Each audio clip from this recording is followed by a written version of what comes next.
सम्पूर्णमा नमस्कार। सबै आरामै हुनुहुन्छ होला। मैले तपाईहरुको माझमा एकदमै महत्त्वपूर्ण विषयवस्तु राख्न चाहे।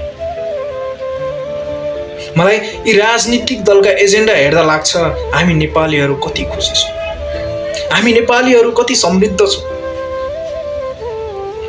एउटा राज्यले हामी जनतालाई निर्वाहन पर्ने एउटा अभिभावकत्वको जिम्मेवारी कति राम्रोसँगले पार गरेको छ।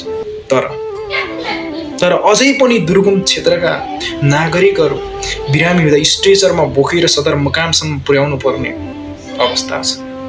तर यिनीहरूको एजेन्डा हेर्दा लाग्छ हामी कुनै पनि कुरामा अपुग छैन। हरेक सेवा सुविधाहरू राज्यले हामीलाई उपलब्ध गराएको छ।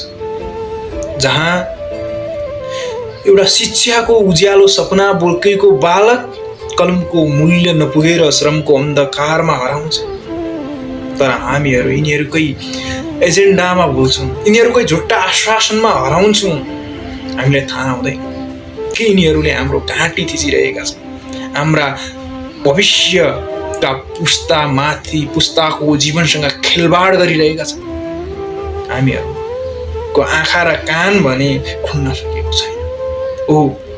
एउटा सक्षम, एउटा अब्बल, एउटा देशलाई खाँचो परेको नेतृत्व चयन गर्न नसक्दा हामीले यो अवस्था भोग्नु परिरहेको छ। र अब हामी नछौँ।